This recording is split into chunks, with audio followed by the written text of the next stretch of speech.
Hello students, welcome to Sivan concepts. నేను మీ శివన్. మనం ఇండియన్ హిస్టరీలో క్లాస్ అని డిస్కస్ చేసుకుంటున్నాం కదా. అందులో భాగంగా ఇప్పుడు మనం డిస్కస్ చేసుకునేది Canva battle. So battle of Canva ఈ యుద్ధం అనేది 1527 సంవత్సరంలో జరిగింది. అంటే మొదటి పానిపట్టు యుద్ధం తర్వాత బాబర్ చేసినటువంటి అతిపెద్ద యుద్ధంగా మనం చెప్పుకోవచ్చు అనమాట. అసలు ఈ యుద్ధం ఎవరెవరికి జరిగింది, ఎలాంటి పరిణామాలు చోటు చేసుకున్నాయి చరిత్రలో, ఎగ్జామ్ పాయింట్ ఆఫ్ వ్యూలో మనకి ఎటువంటి పాయింట్స్ అనేది ఇక్కడ ఇంపార్టెంట్ అనేది క్లారిటీగా మనం డిస్కస్ చేసుకుందాము. సో త్వరగా క్విక్గా మీకు షార్ట్ అండ్ క్రిస్పీగా ఎక్స్ప్లెయిన్ చేస్తాను, నీట్గా చూద్దాం. సో కాబట్టి ఇప్పుడు మనం డిస్కస్ చేసుకునేది బ్యాటిల్ ఆఫ్ కాన్వా. సో ఎప్పుడు జరిగింది? 1527లో. అంటే మొదటి పానిపట్టు యుద్ధానికి జస్ట్ 1 year అనమాట. తర్వాత 1 year జరిగింది. కాబట్టి ఇదేంటి? కాన్వా యుద్ధం. సో అసలు ఈ యుద్ధం ఎవరెవరికి జరిగింది? ఈ కాన్వా యుద్ధం అనేది ప్రధానంగా ఎవరెవరికి జరిగిందంటే, ఒకరు వచ్చేసి రాజా సంగ్రామ్ సింగ్, రాణా సంగ్రామ్ సింగ్, రాజా సంగ్రామ్ సింగ్ అని చెప్పేసి పిలుస్తారు. కాన్వా అంటే రాజపుతులు అనమాట. మనకి మొదటి పానిపట్టు యుద్ధం జరిగింది బాబర్కి. సో బాబర్కి అలానే ఇబ్రహీం లోధికి జరుగుతుంది. కానీ ఇక్కడ వచ్చేసి మొత్తం ఎవరికంటే రాజపుత్ రాజు అనమాట. కాబట్టి రాణా సంగ్రామ్ సింగ్. సో రాణా సంగ్రామ్ సింగ్. సో ఈయన ఎవరంటే మేవార్ పాలకుడు. సో మేవార్ పాలకుడైనటువంటి రాణా సంగ్రామ్ సింగ్కి ఇంకో వైపు వచ్చేసి బాబర్. సో మొఘల్ చక్రవర్తి అయినటువంటి, సో ఎవరు? మొఘల్ చక్రవర్తి. సో మొఘల్ చక్రవర్తి అయినటువంటి బాబర్కు మధ్య జరిగినటువంటి యుద్ధమే ఈ యొక్క సో ఏంటిదనమాట. ఎవరెవరు? రాణా సంగ్రామ్ సింగ్ అలానే బాబర్కు మధ్య జరిగిన యుద్ధం అనమాట.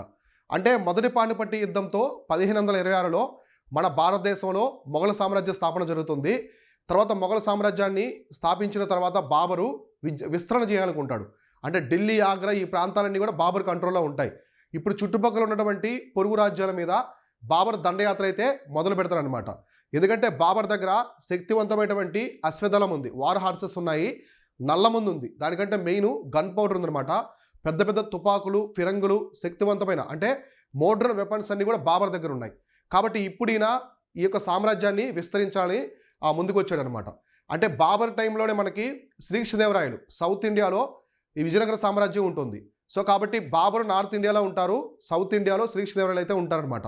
కానీ వీళ్ళిద్దరికి మధ్య ఎప్పుడు కూడా యుద్ధం జరగలేదు. అంటే ఆయన సౌత్కి వెళ్ళలేదు, ఈయన నార్త్కి వెళ్ళలేదు. ఓకేనా? సో కాబట్టి ఇలా వీళ్ళ మధ్య యుద్ధం అనేది మొదలవుతుంది. ఎవరెవరికి? రాణా సంగ్రామ్ సింగ్కి వీళ్ళకి మధ్య. ఎక్కడ జరిగిందంటే కాన్వా అనమాట.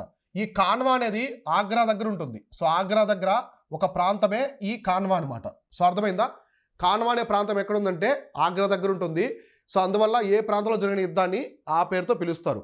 అయితే ఇక్కడ రాణాకి కొంతమంది సహకరిస్తారు, ఈ యొక్క రాణా సంగ్రామ్ సింగ్కి.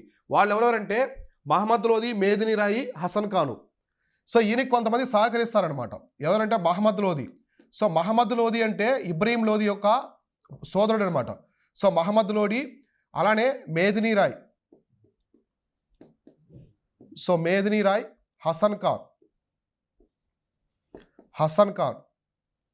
సో హసన్ ఖాన్ అనమాట. కాబట్టి ఇక్కడ మనం చూసుకుంటే రాణా సంగ్రామ్ సింగ్ ఎవరెవరు సహాయం చేశారు? మహమ్మద్ లోధి అంటే ఇబ్రహీం లోధి యొక్క తమ్ముడు, తర్వాత వచ్చేసి సోదరుడు మేదిని రాయ్. సో మేదిని రాయ్ వచ్చేసి చందేరి ప్రాంతానికి రాజపుత్ రాజు అనమాట. సో చందేరి ఉంది కదా, ఈ చందేరి ప్రాంతానికి రాజపుత్ రాజు అనమాట. కాబట్టి ఇక్కడ మనం చెప్పుకున్నటువంటి ఈ మహమ్మద్ లోధి, మేదిని రాయి, హసన్ ఖాన్ వచ్చేసి రాణా సంగ్రామ్ సింగ్ అయితే సహకరిస్తారనమాట. అయితే ఈ సమయంలో బాబర్ ఆలోచిస్తాడు, ఇప్పుడు ఈ యొక్క రాణా సంగ్రామ్ సింగ్ కూడా శక్తివంతమైన పాలకుడే, అతని దగ్గర కూడా మంచి అశ్వదళం ఉంటుంది. సో ఇతని దగ్గర కూడా వార్ హార్సెస్ అనేవి చాలా పవర్ఫుల్గా ఉంటాయి. బాబర్ ఆలోచిస్తాడు, ఈ యుద్ధంలో ఈ యొక్క రాణా సంగ్రామ్ సింగ్ తరపున ఇబ్రహీం లోధి యొక్క సోదరుడు అయినటువంటి మహమ్మద్ లోధి, అలానే చందేరి రాజపుత్ రాజు అయినటువంటి మేదిని రాయి, తర్వాత హసన్ ఖాను, వీళ్ళందరూ కూడా జతకట్టారు. నేను ఇక్కడ సింగిల్గా ఉన్నాను, ఇప్పుడు నేను ఓడిపోయే ఛాన్స్ ఎక్కువగా ఉంది, కాబట్టి నేను ఓటమిని అంగీకరించే ఛాన్స్ ఉంది, ఎలాగైనా సరే ఈ యుద్ధాన్ని నేను గెలిచి తీరాలి అని చెప్పేసి బాబర్ ఆలోచిస్తాడు. దీంతో ఆయన ఒక యుద్ధ ప్రణాళికను తీసుకొస్తాడు. దాంతో అయితే సైన్యం అంతా కూడా చాలా రెచ్చగొట్టేస్తారనమాట ఆ సైన్యాన్ని. దాన్ని ఏమంటారంటే పవిత్ర యుద్ధం అంటారు, జిహాద్ అంటారు కదా. సో ఇస్లాంలో జిహాద్ అంటారు. కాబట్టి ఇప్పుడు ఈయన జిహాద్ ప్రకటిస్తాడు. సో జిహాద్ అనమాట. జిహాద్ అంటే ఏంటి? ఇస్లాంలో పవిత్ర యుద్ధం. సో జిహాద్ అంటే పవిత్ర యుద్ధం అని చెప్పేసి అర్థం అనమాట. పవిత్ర యుద్ధం అంటే మన మతాన్ని మనం కాపాడడం కోసం చేసే యుద్ధం అని చెప్పేసి అర్థం. కాబట్టి ఇప్పుడు బాబర్ ఏం చేస్తారంటే జిహాద్ ప్రకటిస్తాడు. దీంతో సైనికులు మొత్తం కూడా శక్తివంతంగా తయారవుతారు. సో ఈ యుద్ధం అనేది మనం రాజ్యం కోసం చేయట్లేదు, సో మన మేలు కోసం చేయట్లేదు, మన మతం కోసం, సో మనం అల్లా కోసం చేస్తున్నాం అని చెప్పేసి ఈ యొక్క బాబర్ అయితే సైన్యాన్ని చాలా మోటివేట్ చేస్తారనమాట. సో దీంతో సైన్యం చాలా ఇంకా ఎమోషనల్గా తీసుకొని ఈ పవిత్ర యుద్ధంగా భావిస్తారు. సో కాబట్టి బాబరు ఈ యుద్ధంలో రాణా సంగ్రామ్ సింగ్ మీద ఎలా ప్రయత్నించాడంటే జిహాద్ అనమాట, జిహాద్ ప్రకటిస్తాడు, ఒక పవిత్ర యుద్ధంగా భావించాడు అనమాట. సో దీంతో మొత్తం ఎవరు రాణా సంగ్రామ్ సింగ్ మొత్తం కూడా సైన్యం అన్ని కూడా ఇరువైపులా పాల్గొంటాయన్నమాట. అయితే ఇక్కడ ఈ సమయంలో బాబర్ కొన్ని వాగ్దానాలు చేస్తారు తన సైనికులకి. సో బాబర్ తరపున ఉన్నటువంటి సైనికులు ఉంటారు కదా, సోల్జర్స్, ఈ సైనికులకి కొన్ని వాగ్దానాలు చేస్తారు బాబరు. సో ఎటువంటి వాగ్దానాలు ప్రధానంగా చేశాడు అంటే మనం ఖచ్చితంగా పోరాడాలి, పవిత్ర యుద్ధం ఇది, జిహాద్, మన మతం కోసం మనం చేయాలని చెప్పేసి బాబర్ చెప్పడమే కాకుండా కొన్ని వాగ్దానాలు అంటే సైనికులకి కొన్ని మోటివేట్ చేయడం, వాగ్దానాలు కూడా ఇస్తాడు, వీళ్ళు ఎలాగైనా సరే ఓడించాలని. సో అవేంటంటే ముస్లింలపై టంకా రద్దు అనమాట, స్టాంప్ డ్యూటీ తీసేస్తాను, తర్వాత వచ్చేసి ఇష్టమైన వారు తిరిగి కాబూల్ వెళ్ళిపోవచ్చు, మద్యం మానివేస్తాను కూడా చెప్తారనమాట. సో ఒకటి వచ్చేసి టంకా పన్ను అనమాట, టంకా ముస్లింల మీద. సో టంకా అంటే స్టాంప్ డ్యూటీ అనమాట, అప్పట్లో స్టాంప్ డ్యూటీ అని చెప్పేసి పిలిచేవాళ్ళు. ఈ స్టాంప్ డ్యూటీ ఎవరి మీద ఉంటుందంటే ముస్లింల మీద ఉంటుంది. కాబట్టి ముస్లింల మీద ఉన్నటువంటి ఈ టంకా పన్నుని రద్దు చేస్తాను. అలానే మీరంతా కాబూల్ నుంచి వచ్చారు కదా, తిరిగి కాబూల్కి వెళ్ళిపోవచ్చు, ఈ యుద్ధం అయిపోయిన తర్వాత అందరూ కూడా కాబూల్కి తిరిగి ప్రయాణం చేయొచ్చు, అంటే మీరు ఇళ్ళకి వెళ్ళొచ్చు, సో మీ కుటుంబాల దగ్గర మీరు చేరుకోవచ్చు అని కూడా బాబర్ వాళ్ళకి చెప్తాడు. తర్వాత ఇంకోటి ఏంటంటే ఆయన కూడా మద్యం మానేస్తాను, సో బాబరు మద్యం పుచ్చుకుంటాడు ఎక్కువగా అప్పట్లో, సో నేను కూడా మద్యం మానివేస్తానని చెప్పేసి ఎవరు ఈ యొక్క బాబర్ చెప్తాడు. ఎందుకంటే ఇది పవిత్రమైన యుద్ధం, సో మనము మన మతానికి సంబంధించిన అంశాలు పాటించాలి, మన మతం అనేది ప్రమాదంలో ఉంది, సో ఇస్లాం ప్రమాదంలో ఉంది, మీరందరూ ఇలానే నిద్రావస్థలో ఉంటారా, మన మతం అనేది ప్రమాదంలో ఉంటే అని చెప్పేసి సైనికుల్ని బాగా మోటివేట్ చేస్తాడు. అంటే ఒక సాధారణంగా ఉన్న సైనికుడు కూడా శక్తివంతమైనటువంటి సోల్జర్గా తయారవుతాడు ఇక్కడ దేంట్లో, ఈ కాన్వా యుద్ధంలో. అందుకే ఇంత పెద్ద సైన్యం, ఈ రాణా సంగ్రామ్ సింగ్ దగ్గర ఉన్నటువంటి సైన్యం చాలా పెద్దది, వీళ్ళందరితో కలిపి ఈ బాబర్ దగ్గర ఉన్న సైన్యం చిన్నది అయినప్పటికి కూడా ఈ యుద్ధం అనేది చాలా భీకరంగా జరుగుతుంది. ఎందుకంటే ఇక్కడ సైనికులకి బాబర్ ఇచ్చేటువంటి వాగ్దానాలు లాంటివి అనమాట. సో ప్రతి ఒక్క సైనికుడు ఇంటికి వెళ్ళి తన పెళ్ళాం పిల్లలు కుటుంబాన్ని కలుసుకోవాలని ఉంటాడు కదా, ఎవరికైనా ఉంటుంది. కొన్ని అప్పట్లో వెహికల్స్ ఇట్లా ఫోన్స్ అవన్నీ లేవు కదా, సో ఎప్పుడో సంవత్సరాల తరబడి సైన్యంలో ఉంటారు, ఎప్పుడో ఒకసారి ఇంటికి వెళ్తారు. ఇప్పుడు వీళ్ళంతా ఢిల్లీ ఆగ్రాలో ఉన్నారు, ఇప్పుడు ఆగ్రా ప్రాంతంలో ఉన్నారు, వాళ్ళు కాబూల్కి వెళ్ళాలి, కాబూల్ అంటే ఆఫ్ఘనిస్తాన్ ప్రాంతం, కాబట్టి ఎవరైనా ఇంటికి వెళ్ళొచ్చు అంటే వాళ్ళు కూడా యుద్ధం చేయడానికి బాగా ఆసక్తి చూపారనమాట. ఇంకోటి మద్యం మానేస్తున్నాను, ఎందుకంటే మన ఇస్లాంలో మద్యం అనేది హరాం, కాబట్టి నేను కూడా మన మత పద్ధతులను పాటిస్తున్నాను అని చెప్పేసి ఫైనల్గా వీళ్ళ మీద జిహాద్ అయితే ప్రకటిస్తాడనమాట ఎవరు, బాబరు. కాబట్టి ఇలా యుద్ధంలో ఒక పెద్ద యుద్ధం జరుగుతుంది. సో కాబట్టి ఫైనల్గా ఈ కూటమి అనేది ఓడిపోతుంది, వీళ్ళు ఓడిపోతారు, బాబర్ అయితే గెలుస్తాడు. సో ఫైనల్గా బాబర్ అయితే గెలవడం జరుగుతుంది. సో దీంతో బాబర్కి గాజీ అనే ఒక బిరుదు వస్తుంది. సో గాజీ అనే ఒక బిరుదు అయితే రావడం జరుగుతుంది. సో గాజీ అంటే అర్థం ఏంటంటే పవిత్ర యోధుడు. సో ఇస్లాంలో గాజీ అంటే పవిత్ర యోధుడు అని చెప్పేసి అర్థం అనమాట, అంటే బాగా పోరాడే వ్యక్తి అని చెప్పేసి, పవిత్ర యోధుడు అని చెప్పేసి అర్థం. కాబట్టి ఫైనల్గా ఈ సంగ్రామ్ సింగ్ మొత్తం కూడా డిఫీట్ అనమాట. సో డిఫీటెడ్, వీళ్ళు ఓడిపోతారు, ఈ కూటమి ఓడిపోతుంది, ఎంత పెద్ద సైన్యం అయినప్పటికీ బాబర్ యొక్క సైన్యం అనేది గెలుస్తుందన్నమాట. కాబట్టి ఈ యుద్ధంతో బాబరు చాలా గొప్ప శక్తిగా మారుతాడు. సో గొప్ప శక్తిగా అయితే మారడం అయితే జరుగుతుందన్నమాట. సో అర్థమైందా? సో దీంతో బాబర్ని భారతదేశం అంతా తెలుస్తుంది.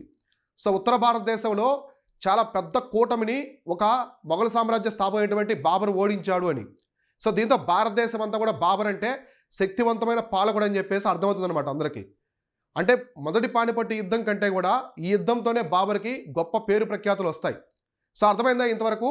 ఇలా ఈ యొక్క కాన్వా యుద్ధం అనేది చాలా భీకరంగా అయితే ఆ రోజుల్లో జరిగిందనమాట. సో ఇక్కడ రాణా సంఘ అనేది చాలా ఇంపార్టెంట్ పర్సన్.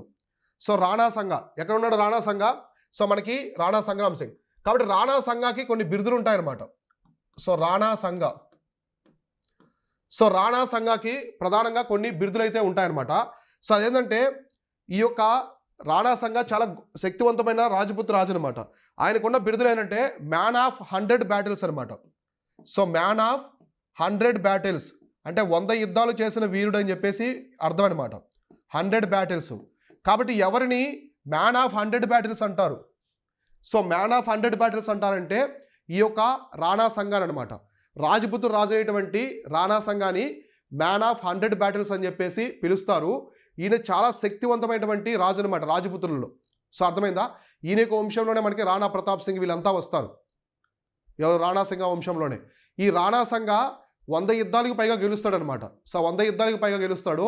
ఆయనకి యుద్ధంలో చేయి తెగిపడినప్పటికి కూడా ఆయన యుద్ధం చేశాడు. కన్ను కూడా గాయమవుతుంది. ఆయన కూడా ఆయన పెద్ద యుద్ధం అయితే చేశాడు అప్పట్లో. అలానే మనకి చరిత్రలో సముద్రగుప్తుని కూడా సమరసత అంటారు. సమరసత అంటే 100 యుద్ధాలు గెలిచిన వీరుడు అని చెప్పేసి. కాబట్టి గుప్త వంశంలో ఉన్నటువంటి సముద్రగుప్తుడిని ఇక్కడ ఉన్నటువంటి రాణా సంఘాన్ని ఏమంటారంటే 100 యుద్ధాలు గెలిచిన వీరులుగా మన చరిత్రలో భావిస్తారనమాట.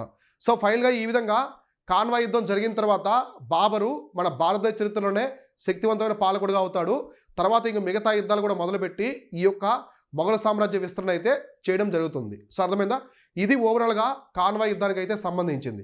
సో నెక్స్ట్ మిగతా అంశాలు ఏమన్నాయి చూద్దాము. మన ఇండియన్ హిస్టరీ మాడ్యూల్లో ఇలానే చాలా నీట్గా ప్రతి అంశం కూడా చెప్పడం జరుగుతుంది. AP history module, Indian history module అన్నీ కూడా లాంచ్ చేస్తున్నాము. మీరందరూ కూడా ప్లే స్టోర్ నుంచి మన శివన్ కాన్సెప్ట్స్ యాప్ని డౌన్లోడ్ చేసుకొని వీటిలో జాయిన్ అవ్వండి. చాలా అంటే చాలా మంది జాయిన్ అవుతూ ఉన్నారు. తర్వాత మీరు మన టెలిగ్రామ్ ఛానల్, వాట్సాప్ ఛానల్ కూడా జాయిన్ అవ్వండి. ప్రతిరోజు మనం ఎంసీక్యూస్, అప్డేట్స్, జాబ్ అప్డేట్స్ కావచ్చు, కరెంట్ అఫైర్స్ స్క్రిప్ట్స్ అన్నీ కూడా అక్కడ పోస్ట్ చేస్తూ ఉంటాను. ఓకేనా? మిగతా అంశాలు ఏమున్నాయో తర్వాత క్లాస్లో డిస్కస్ చేసుకుందాం. Thank you all.